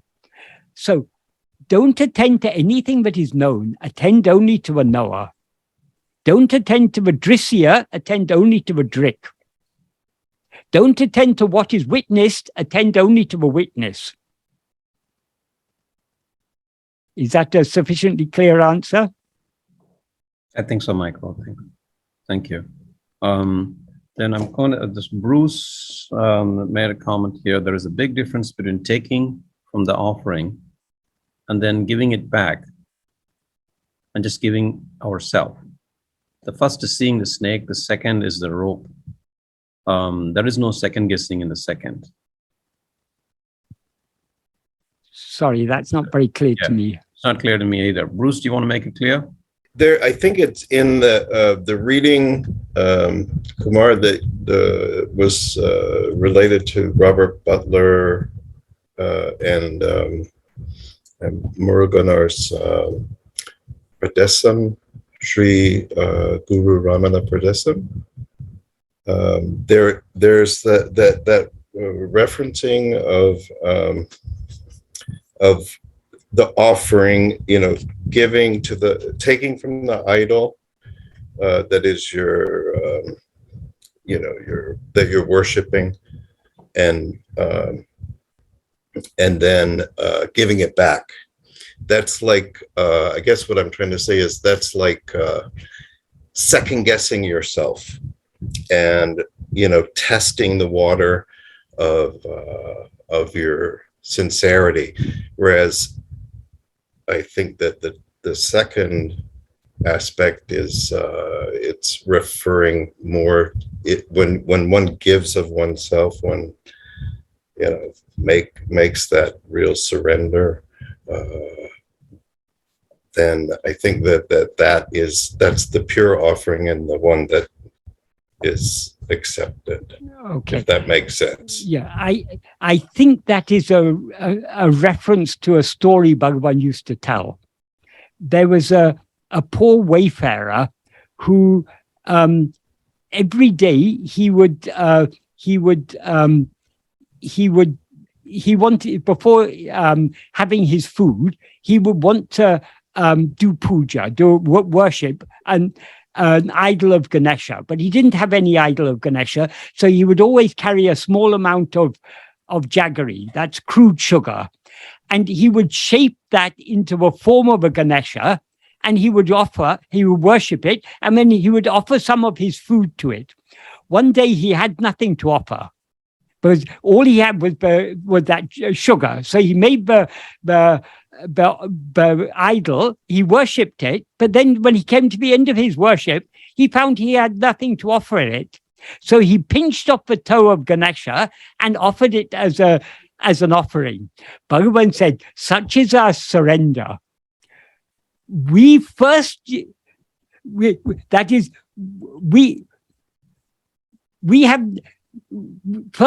to take from God in order to give back to God. Why should we take from God in the first place? So what Bhagavan is indicating there is the real surrender is not rising and then surrendering ourselves, not rising in the first place. That is the real surrender. So how can we refrain from rising? By holding on to our being. By holding on to our being, our rising will subside and being alone will remain. That is the true surrender.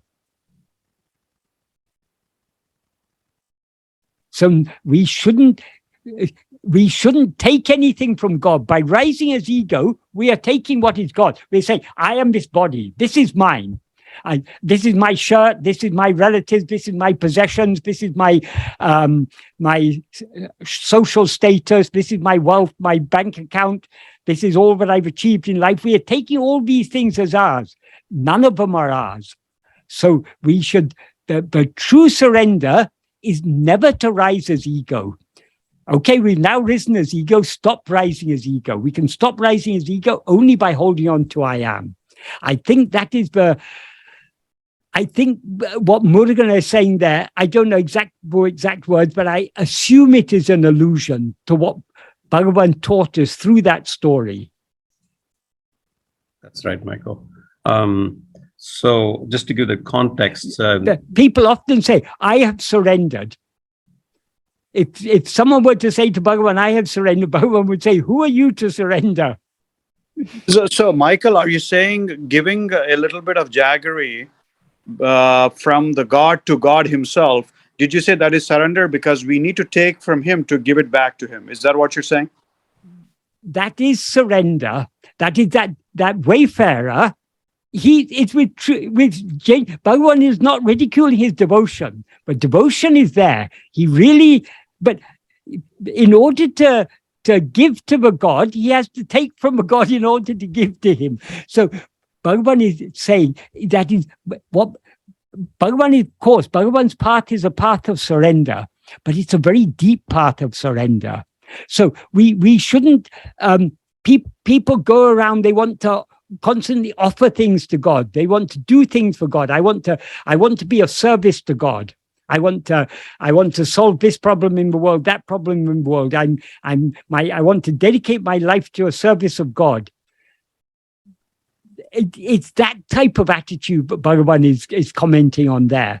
Why should we rise as ego in order to serve God? The best way to serve God is not to rise as ego at all. So Bhagavan's teachings are always pressing us to go deeper and deeper. So though he taught the path of surrender, he's trying to get us to understand what is the implication of surrender. In order to surrender ourselves to God, we first need to separate ourselves from God. Don't separate yourself. Remain in your being stop rising. That is the true surrender. Don't rise and then surrender yourself. Don't rise at all. Right. It's beautiful. Thank you, Michael. So I think the context that Bruce was referring to was from Sri Guru Ramana Prasadam. We recently released a short video, sort of asked Robert Butler, he translated the book, right? Sri Guru Ramana Prasadam. So I asked him to sort of given a history of what this book is, how it came about, because there's so much confusion. And he made a nice summary of it, and also, put in a few of the verses there. Right. So sort of was an introduction to that book. That's what Bruce is referring to. Okay. Then now let's, with regards to Srikant question, I think you answered it. And then he has a follow-up question. So, but the process of looking, won't it engage our mind? The mind, when you say engage, you mean is the mind active? Attending to anything other than ourself is an activity of the mind. Attending to ourself is a subsidence of mind. So it's engaging the mind in its own subsidence, in its own cessation. So it is quite, it's engaging the mind in quite a different way to engaging the mind in external activities. When we attend to anything else, we are engaging in activity. When we turn our attention back to ourselves, the mind is engaged in subsiding, in being as it actually is. So that is not a doing, that is a cessation of all doing. Right. Thank you, Michael. And then with regards to the fundamental awareness, which you explained, Vidya comments, didn't Bhagavan compare the fundamental awareness as similar to the underlying constant note or Shruti? Yes, that's another analogy. But the most common analogy Bhagavan used was the cinema screen analogy, but he also used this Shruti note. That is, in certain types of music, there's one constant note. There's a musical instrument that is played in certain contexts called a Shruti box. That Shruti box will be set on a certain note, and the player of the Shruti box just has to squeeze it, and that constant note will be there. That is like all the other. That is like the string going through a necklace. A necklace is so many beads, there's a string going through them, or a string connecting all the flowers of a garland. So it's something constant that's holding everything together. The one thing that holds everything together is that fundamental awareness I am. Thank you, Or Michael. even to say holds together, it is the foundation, it is the ground, the adhara, the adhisthana. The mula. Yeah. So last question for today. This is focusing on the word ṇil that occurs as the link between 4 and 5 of Uḷḷadu Nāṛpadu. The questioner is asking, Anand is asking, the last word ṇil in verse 4, which I believe means if he's scrutinized, right? So the last word ṇil in verse 4 seems to relate to both verse 4 and as a connecting link to the verse 5. Is this correct? I know we don't want to give too much about the next verse, but it is ṇil in this case means if one thinks or if one considers. Yeah. I suppose we could take it with the previous sentence, but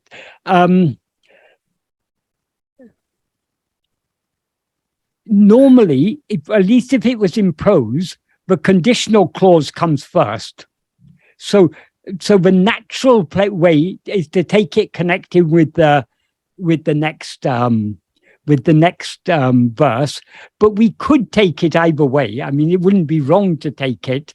We would then have to do an anvam. We'd have to say ṇil,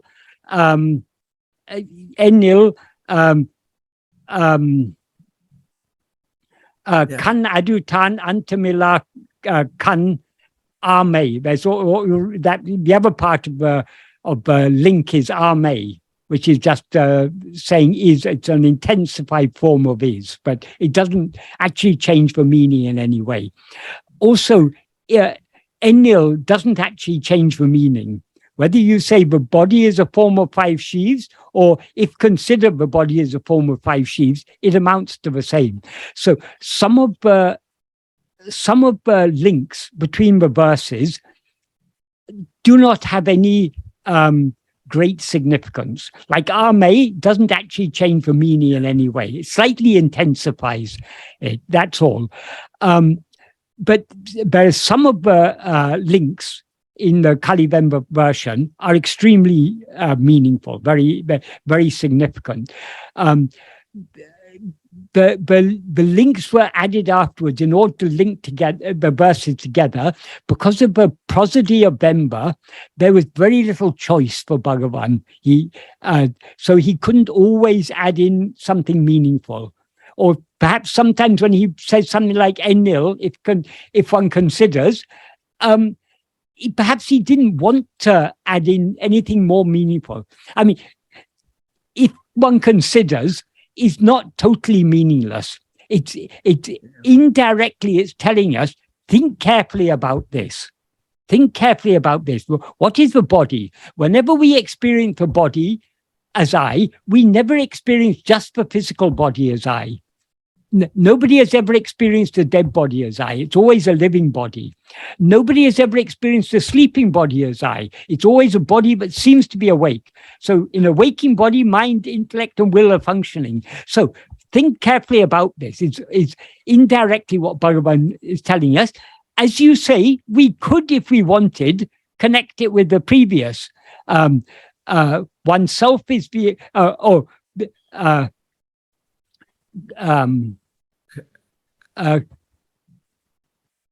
kaṇṇadutā antam-ilā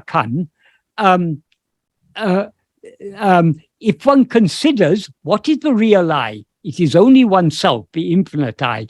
We can take it there also, yes. I mean, the significance of that, if one considers, is just it's just a small flag, we can say. Just saying, think about this carefully. Is the implication. It's not what it directly means. What it directly means is if one considers, what it implies is think carefully about this. Think why it is said so. So yes, it can apply to either. Yeah. Thank you, Michael. But normally we would take it as applying to the next one because that's the natural. In the natural prose order, the conditional clause comes first. Yeah, right. Thank you very much. I am always an admirer of Bhagavan's usage of Tamil in such a terse and crisp, very rich form. Oh, yes, so, yes. Yeah, so this, extra added for Kalivan, the connecting word, yes, I think has in it its own implication. In this particular case, it's what we call in Tamil, kulagam. It's two words are connected. Yes. Like, yeah, vinnuru, nunnu, and then it connects with the next one. Yes. So it's not for the general audience. Just my own. I couldn't suppress that. Yes. The desire to express Bhagavan's usage of Tamil in this beautiful way. Yes. Okay. I had never considered why Bhagavan, the significance of if one considers. I more or less took it, okay, it's not of any huge significance. But now when I was answering you, I thought, yes, actually, it's in a way, Bhagavan is indicating to us here, we need to consider these things very carefully. In fact, we could say this, if one considers, we could apply it to every sentence in Uڵḷadu Nāṛpadu, because we need to consider this. What Bhagavan is telling us here is something so deep. But it's not, he's not telling, Bhagavan often used to say, do not believe what you do not know. If we think about what he is saying in Uڵḷadu Nāṛpadu, he is just pointing out to us how we should view our own experience. That is, he's not asking us to believe anything new. For example, when he says, if ego comes into existence, everything comes into existence. In verse 26, ahande undāyiṉ anatam undāhum. Ahande indru anatam. If ego doesn't exist, everything doesn't exist. What he's actually saying there is our experience. He's just drawing our attention to what should be obvious to us. So what he says in Uڵḷadu Nāṛpadu, yes, every sentence of Uڵḷadu Nāṛpadu, we need to think carefully about it. Thank you. Yes. Thank you, Michael. Thank you. It's a beautiful discourse. Thank you so much. Thank you. All Thank thanks you, to Michael. Bhagavan. if anything useful has been said today, it comes only from Bhagavan. Thank you, Bhagavan. He is the source of all clarity. It did so beautifully today through you. Yes, Thank you for Bhagavan wrote the finest, deepest Tamil poetry using an old leaky pen. So Bhagavan is not concerned about the instrument. He has a partiality for the type of instrument that anyone else would discard is the instrument that Bhagavan will choose as his chosen instrument. So he chooses the most worthless to do the most worthy things. Clarity is Bhagavan. Bhagavan is the very embodiment of clarity. So wherever we see clarity, there is Bhagavan. that's exactly what I experience is clarity through, and every verse, every time I've been on, it's always been relevant to anything that's happening in my life. Yes. And it provides so much clarity to me that it's actually very comforting to my ego, obviously, enough to let go and release, and then eventually annihilate it. Because Bhagavan's teachings are all about our being. So whatever we may be doing, whatever may be happening, it's all connected with our being, because without our being, nothing could be, nothing could be, we couldn't be doing anything, we couldn't be aware of anything happening. So Bhagavan is always pointing us back to what is fundamental, what is at the very center of everything, what is at the center of all experience is the experiencer. And what is at the center of the experiencer is this fundamental awareness I am. That is our being.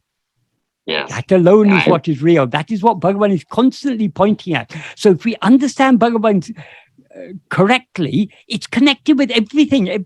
There's not anything in our life that is not connected with this. If we recognize this connection, whatever we may be experiencing, it should be reminding us to turn back within. An amazing experience just Right. to be here and be reminded. So I'm very grateful to everybody here. Thank you, Maharaj. Bhagavan reminds us the most obvious thing, I am. Yes. But that is the one thing that is most obvious, but we because it's so obvious, we are constantly neglecting it. Our own being. The day-to-day mundaneness, I guess you could say, takes us away from I am, right? And so this is a really nice way to come back to I am. Our mind's liking for the mundane takes us away from I am. We can't blame the mundane. The fault lies with ourselves, because we got so much taste in attending to the mundane, we overlook what is ever present.